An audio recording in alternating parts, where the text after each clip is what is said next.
So I want to talk about Aliens Colonial Marines for a sec. The guns don't really have much recoil, they just feel like air. It just feels like they're incapable of doing anything. I'm talking about the AI, the soldier AI. The Marine AI is probably the worst ones, and the PMC AI, they kind of just stand there while you shoot them. The Xenomorphs are probably my favorite, they just have a bunch of like randomness to them. But they had to fuck it up somewhere.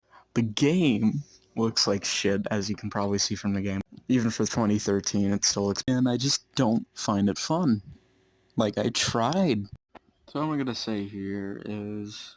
Gearbox's handling of the situation, like all the back, was really childish. They even delisted on the Xbox One store, along with the 360 store. It's still on Steam for some reason, I don't know why. They just really didn't care at all. Bottom of the line, don't buy this game if you want something good in your life. Get about.